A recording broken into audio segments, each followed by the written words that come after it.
Cinema শুধু বিনোদনের জন্য নয়, বরং আমাদের জীবনের গুরুত্বপূর্ণ শিক্ষা দেয়ার অন্যতম একটি মাধ্যম।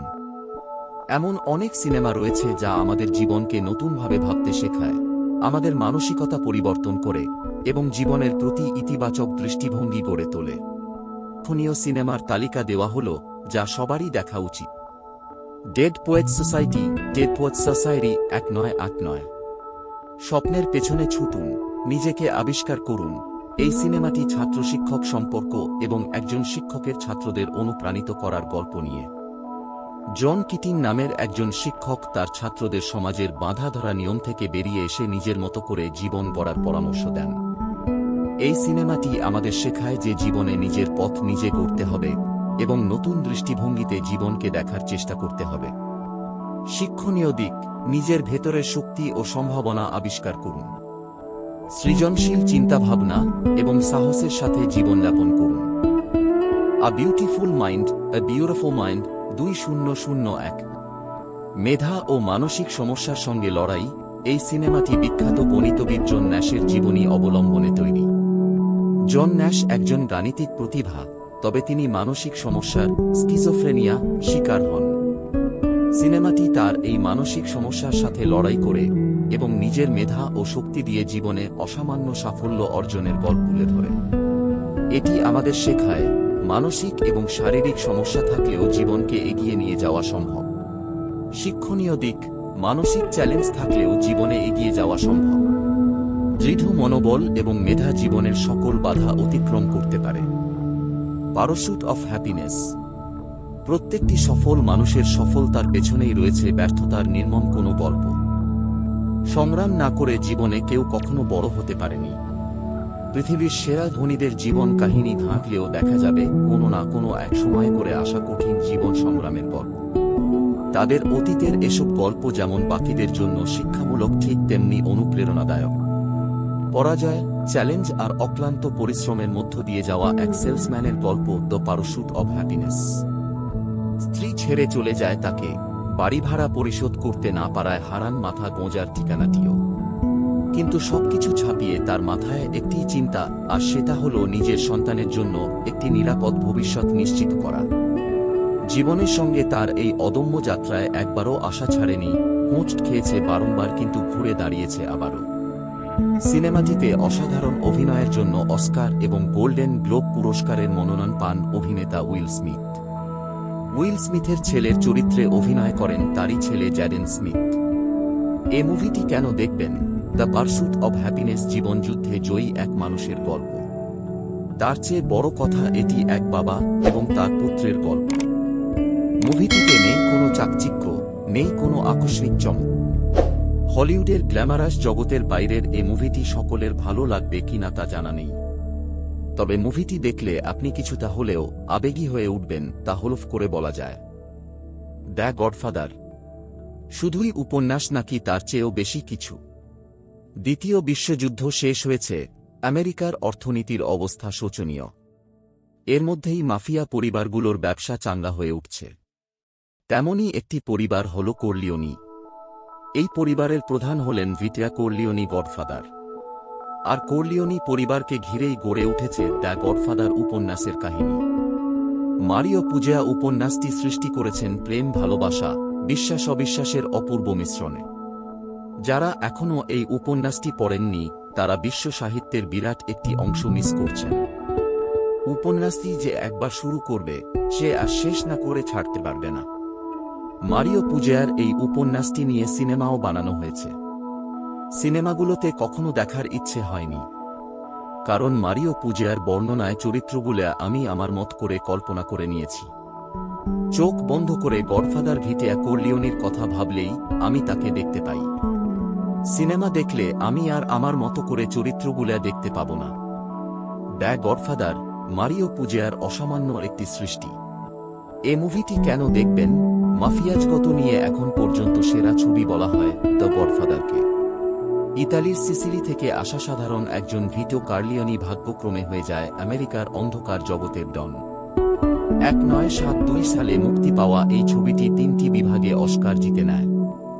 মারিও পুজোর বিখ্যাত উপন্যাস দ্য গডফাদার অবলম্বনে ছবিটি নির্মিত। আরেকজনকে সে পরম ও একমাত্র বন্ধু হিসেবে চেনে, সে হল জেনি। একসময় সেনাবাহিনীতে যোগ দেয় ফরেস্ট। তারপর বছরের পর বছর চলে যায়, একে একে ঘটনার জন্ম দেয় ফরেস্ট। কিন্তু কোনো কিছুই ফরেস্টকে আলোড়িত করে না, আলোড়িত করে কেবল জেনি। একসময় ভালোবাসায় ধরা না দিতে দিতে ভালোবাসারই জয় হয়। এ মুভিটি কেন দেখবেন? জীবন হলো একটি চকলেটের বাক্সের মতো, তুমি জানলেও না ভেতরে কি পেতে যাচ্ছ। 1994 সালের এই আমেরিকান কমেডি ড্রামা ঘরানার চলচ্চিত্রটি মূলত উইনস্টন গ্রুমের উপন্যাস ফরেস্ট গাম্পের চলচ্চিত্রায়ন করেন রবার্ট জেমেকিস। অ্যালাবামা থেকে আসা এক অতিসাধারণ মানুষ ফরেস্ট গাম্প ছিলেন একজন প্রতিবন্ধী, কিন্তু নিজের অদম্য মানসিকতা দিয়ে এই মানুষটি একসময় হয়ে ওঠে যুক্তরাষ্ট্রের ইতিহাসের অন্যতম একজন। চলচ্চিত্র ইতিহাসের অন্যতম অনুপ্রেরণাদায়ক এই চলচ্চিত্র মুহূর্তেই পাল্টে দিতে পারে জীবন নিয়ে আমাদের দৃষ্টিভঙ্গিকে। দ্য শাঙ্ক রিডেম্পশন, এক অদ্ভুত স্ত্রী আর মানুষের ইনার স্পিরিটের গল্প, যে গল্পের স্বাদ মানুষ আগে পায়নি। গল্পের নায়ক অ্যান্ডি সিস্টেমের অন্যায়ের শিকার ছিল, সে মাথা নত না করে সেই সিস্টেমকে চ্যালেঞ্জ করেছে, বারবার মার খেয়েছে, আবার উঠে দাঁড়িয়েছে। 9 বছর লড়াই করেছে, সে অনুভব করেছে, আশা করেছে। শুধু তাই না, 1963 সালে সে ওই লাইব্রেরিকে পুরো নিউ ইংল্যান্ডের সেরা প্রিজন লাইব্রেরিতে পরিণত করে। এ মুভিটিকে লাইফ ইজ বিউটিফুল। জন্ম মানে মৃত্যুর প্রতি অমোঘ যাত্রা, জন্মদিন মানে একটি সিঁড়ি অতিক্রম। রুদ্র মুহম্মদ শহীদুল্লাহর পঙ্ক্তিটুকু কমবেশি সবারই জানা। তেমনি ইতালিয়ান সিনেমা লাইফ ইজ বিউটিফুলও কমবেশি সবার দেখা। জীবন সুন্দর, নির্মমও বটে। নির্মমতাকে পাশ কাটিয়ে সৌন্দর্যকে উপভোগ করতে হয়। সেই সুযোগটুকুও যদি না থাকে, কল্পনায় একটা জগৎ সৃষ্টি করে হলেও ভালো থাকতে হয়। 1939 ইতালির কোনো এক রাস্তায় 2 আরোহী বন্ধুকে নিয়ে ছুটে চলছে একটি জিপ। গাড়ির চালক বন্ধুটি একজন কবি, আপন মনে আউড়ে যাচ্ছেন কবিতা। কবিতার শেষ লাইনে গাড়ি ব্রেক ফেল হবার কথা বলতেই কাকতালীয়ভাবে সত্যি ওদের গাড়িও ব্রেক ফেল করে। কখনো কখনো কাকতালের ফাঁকতালে জীবনের গল্পের নতুন অধ্যায় তৈরি হয়। এ মুভিটি কেন দেখবেন? 1939 সাল দ্বিতীয় বিশ্বযুদ্ধকালীন ঘটনার পটভূমিতে নির্মিত। গুইডো অরিফিস একজন আমোদে এবং ক্যারিশমেটিক তরুণ জিউস, যিনি নগরীতে চাকুরি খুঁজছেন। তিনি এক স্কুল শিক্ষিকা ডোরার প্রেমে পড়লেন। প্রথম দর্শনেই প্রেম, তারপর দুর্দান্ত ক্যারিশমায় নায়িকার হৃদয় চুরি, জটিল প্রেম কাহিনী। ডোরা একজন ধনাঢ্য এরোগেন্ট সিভিল সার্ভেন্টের মাঙ্গিতা। একেবারে ঘোড়ায় চড়ে বরকে নায়িকার মাকে নাজেহাল করে বিয়ের মঞ্চ থেকে গুইডো এক প্রকার ছিনিয়ে নেন প্রিয়তমা ডোরাকে। তারা বিয়ে করে এবং তাদের ঘরে জন্ম নেয় জোশোয়া। October sky. ধরুন আপনার জন্ম এমন এক জায়গায় যেখানকার মানুষের প্রধান পেশা হচ্ছে কয়লা খনন করা, এবং আপনার বাবাও কয়লা খনিতে কাজ করা একজন শ্রমিক। এর বাইরে কোনো কিছু করা এখানে অসম্ভব বলে ধরা হয়। কিন্তু আপনি সবার থেকে আলাদা চিন্তা করেন। আপনি জীবনে বড় কিছু হতে চান, দুনিয়াতে নিজের সাফল্যের পদচিহ্ন আঁকতে চান, সব বাধা আর উপহাস অতিক্রম করে। এমনই এক সত্য ঘটনা অবলম্বনে বানানো হয়েছে অক্টোবর স্কাই সিনেমাটি।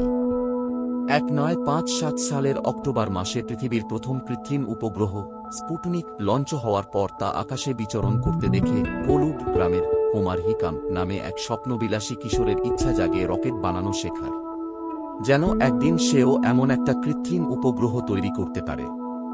সে তার স্বপ্ন পূরণে কাজ শুরু করে তার বন্ধু-বান্ধব এবং স্কুলের এক ম্যাডামের সহায়তায়।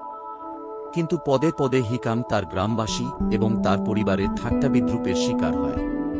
তার স্বপ্ন পূরণের পথে সবথেকে বড় বাধা হয়ে দাঁড়ায় তার বাবা, কেননা তার বাবার ধারণা এইসব ছেলেমানুষই। তার ইচ্ছা তার ছেলেও তার মতো কয়লা খনিতে কাজ করুক বড় হয়ে। কিন্তু হিকামের ছিল অন্য ইচ্ছা। সে তার বন্ধুদের নিয়ে কাজ চালিয়ে যেতে থাকে তার স্বপ্ন পূরণে। এ মুভিটি কেন দেখবেন? কিছু মুভি আছে যার প্রশংসা করার কোন ভাষা থাকে না, বলতে গিয়ে স্তব্ধ হয়ে যেতে হয়, ভাবতে হয় কিছুক্ষণ, উল্টা পাল্টা বলে ফেললাম না তো, কষ্ট পাবে না তো মুভিটা। এমনি একটা মুভি অক্টোবর স্কাই, ভালো লাগার কোমল স্পর্শ বুলিয়ে দিয়ে যায় মুভিটা, তা সে যতবারই দেখা হোক না কেন। অসাধারণ একটা মুভি। উফ, আমি যতই চেষ্টা করি না কেন মুভিটার প্রশংসা করেও শেষ করতে পারবো না, আবার চুপ করেও থাকতে পারছি না। এসব ছাড়াও the perfume, Rocky, Braveheart, peaceful warrior, 3 idiots, cast away, a beautiful mind, 12 years slave, the Irishman, saving private Ryan প্রভৃতি সিনেমাও আপনাকে সামনে এগিয়ে যেতে উৎসাহিত করবে। এই 10টি সিনেমা আমাদের জীবনের বিভিন্ন গুরুত্বপূর্ণ দিকগুলো নিয়ে আলোচনা করে, যা আমাদের জীবন সম্পর্কে নতুন চিন্তাভাবনার সুযোগ দেয়।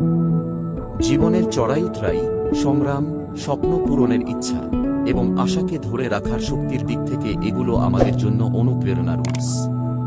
তাই জীবন বদলে দেয়া এই সিনেমাগুলো প্রত্যেকেরই একবার হলেও দেখা উচিত।